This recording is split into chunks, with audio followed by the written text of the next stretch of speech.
Here are two teams for this week's Hall of Trials Dagger Sicar run versus Nilgal. I highly recommend you wait until Thursday when we have the free monthly unequip event.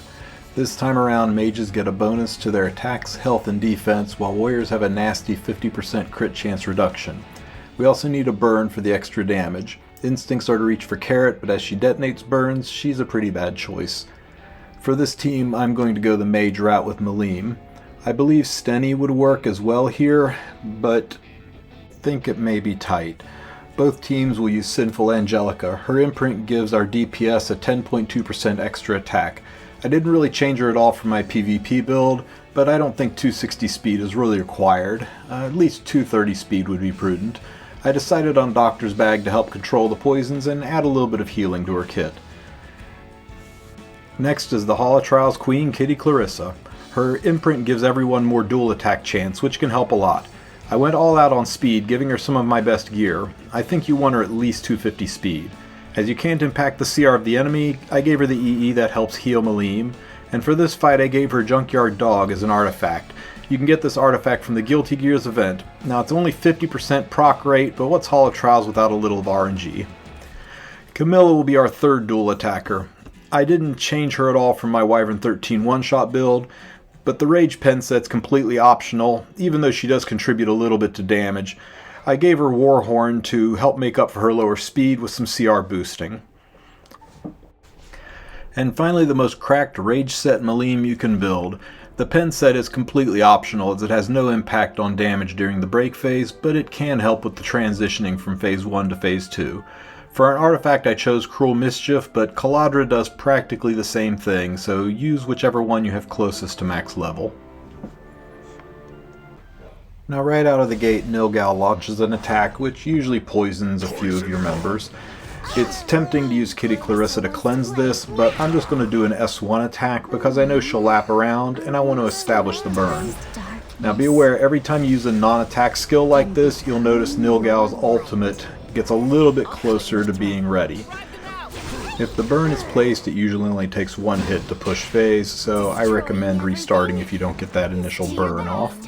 I'm going to transform Kitty inside of the break phase, which seems like it would cost a turn, but she's so fast I would have to transform her later anyway.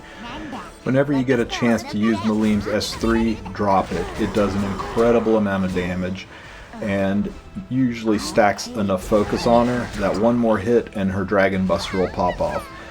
The extra hit from Dragon Buster is a large part of why Malim is the best mage for this fight. Now you can see why we built our dual attack units so fast. We want this interaction where the dual attacks stack the focus on Malim to activate her Dragon Buster a second time in the break phase. Getting that second Dragon Buster off is the key reason why Malim is so good at damage for this phase. Now I think as long as you exit this stage with a score of 4.5 million, Dagger Sicar should be in the bag for you. We had a really good run and have pushed well over 5 million, so we should blow the threshold away.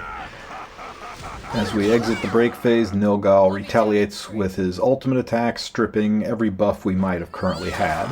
So we start off fresh again. When you attack Nilgal, you can push him, so I avoid doing so, but I wanted to get the attack break on him to reduce the damage of his hits. Kitty Clarissa, I can transform early because she cycles so quickly. That will help reduce the poisons. You want to push this phase as quickly as possible. Now, we don't really have a lot of healing. I could use Singelica's S3, but her S3 is on a long cooldown, and it's a non-attack skill, which, as I said before, non-attack skills reduce Nilgal's cooldown, bringing his ultimate even closer, and his ultimate strips everything, no matter what your effect resistance is. So, our best bet is hoping that Kitty Clarissa lands some burns, so that we can burst this phase down as quickly as possible and try to save Singelica's S3 to use right before the break phase. And just like that, we land our burn. You can see how much more damage it does. And with this Dragon Buster, this will take us right up to the edge of entering the break phase. A little bit early. Singelica's not ready yet, so I'm going to waste my attacks into the egg sacs just to stall for time. I also want Nilgal's skill to go off, so I don't do her S3 here. If I did her S3, Nilgal's ultimate would strip the immortal off of her, and I would have a useless Angelica in the next phase. This has got me frightfully close to dying from poisons. Thankfully, Kitty's skill is ready.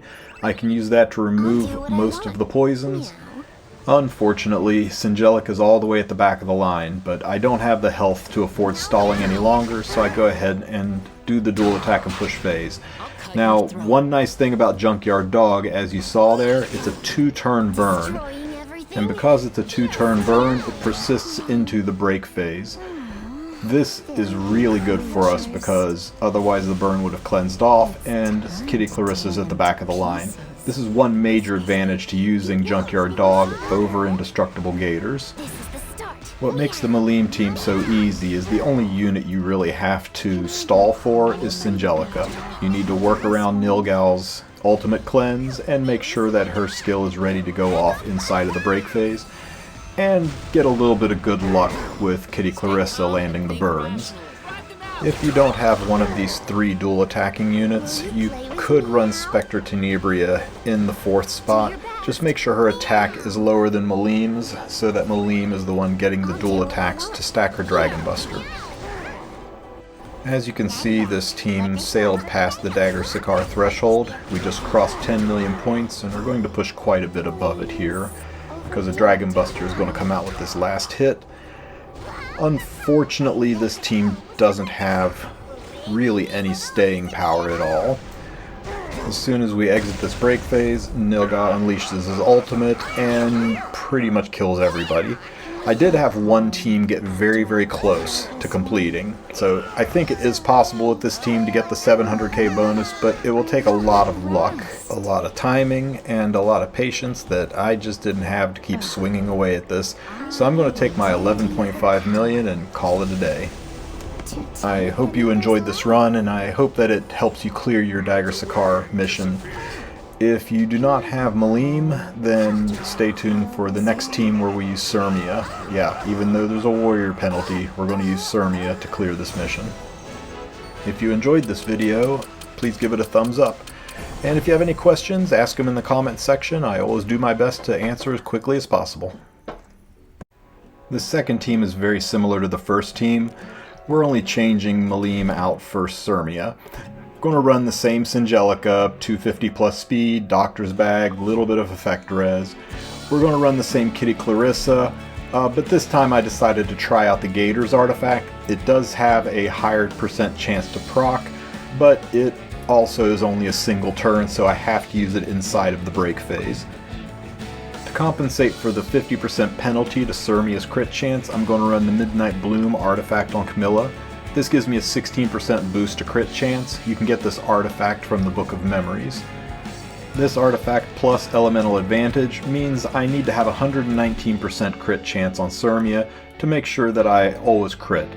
This build has 114% crit chance, so I'm hovering effectively at about 96% crit chance. Should be good enough for this run. You'll want to run her S1EE for extra attacks, and Cruel Mischief is still the best artifact for extra damage. Just like before, right out of the gate, Nilgal drops an attack onto us, which will poison a few people. Now with the last team, we only had to worry about timing Angelica's S3, but with this team we want to time Sirmia's S2 as well. It's really important to have that greater attack buff up inside of the break phase, so I'm throwing a lot of attacks away into the adds to buy some time. Now that we've got to a point where Sirmia is getting ready to go, I'll go ahead and fire up Angelica's S3.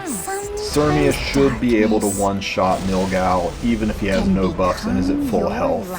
If for some reason you find your Sirmia struggles to one-shot Nilgal, just take a couple of pot shots at him and make sure his health is low enough. So we fire up Sirmia's greater attack buff and we S3 to push the phase. Now the most important thing here is that Kitty Clarissa lands the burn. It's an 80% chance, but it doesn't feel like it. I probably did this run at least 3 times before I stuck that burn right there. Once you get the burn off, it is just a matter of hoping Sirmia's EE procs like that. Ideally, I like to see at least 2 of those procs happen, and right out of the gate I already got 2, so that's great. If you get 3 or even 4, you're going to blow top scores away with this team. Again, you only really need 4.5 million to push Dagger Sicar, and as you can see, we're going to have well over 6 million exiting the stage. Although the Malim team is a little bit easier to run and a whole lot easier to gear, nothing beats Sirmia on damage. If you gear her outright and get her crit chance up, she's going to blow away Malim on damage scores. So again, we're down to pushing the phase as quickly as possible. I'm trying to stall for time to get Sirmia's S2 ready. That's the hardest part about the Sirmia team, is you've got to sit here and eat the damage while you build her S2 back up, so that she can have greater attack buff during the break phase. At the same time, you've got to time Singelica's S3, and you've got to do it all around Nilgal's ultimate, which could strip greater attack buff, and it could also strip Singelica's immortal. So as you can see, this team has a much higher gear requirement. You've got to build tanky enough to survive all this damage. I'm getting pretty low on health. I'd love to pop the S3, but Sirmia is just not ready yet. Singelica's attack break can reduce the damage from Nilgal's ultimate, so hopefully that lets us survive. I'm still concerned that I'm not doing quite enough damage to Nilgal. Our health is going to get real close. Luckily I stuck the burn there, and I got a double attack, so now we're in position where we can push phase. As long as nobody dies. Whew, gosh, that was close. Okay, so it's time to push the phase. We'll use Kitty Clarissa to cleanse all these debuffs off of us. Unfortunately for me, Kitty Clarissa is the one pushing the phase. This is the big disadvantage of Gators over Junkyard Dog. That is a one-turn burn. One-turn debuffs cleanse off when he transitions phase. So now I've got all these units getting ready to take actions with no burns. Hopefully Kitty pushes up here. And she does, and I don't stick the burn. So that's really going to hurt my score. The defense break doesn't help for damage, except it is a debuff, and that will help with the rage set. I'm going to go ahead and proc my greater attack buff. Nothing lined up quite well with this phase. Finally stick the burn, so now we can do respectable damage after the halfway point. Thankfully got the double hit from the S1EE. So as you can see, we comfortably achieved the Dagger Sicar run, even with a completely disastrous Phase 2. To add insult to injury, we get 2 wasted attacks at the very end with no dual attacks. I'd say we shorted ourselves about 3 million points with all of those missed actions and late deployments of buffs. But we'll go ahead and finish off as best we can. Kitty can cleanse, land a burn, or she doesn't land a burn. That's an 80% chance to proc that's missed twice in a row now. So even though this team has a higher damage potential, I don't think I'm going to outdamage my Malim team's score. Oh well, we'll do the best we can with it. I'll go ahead and heal up with Singelica and try to get 1 or 2 more hits off before Nilgal uses his ultimate and wipes me out. And right at the very end, we get 1 last S1EE proc, and I'll drop a big S3 for some finishing damage. Remember when I said 96% crit chance was enough? Well, I just missed the crit. Hopefully this team helps you get that Dagger Sicar score and enjoy those nice mola. Oh yeah, like and subscribe.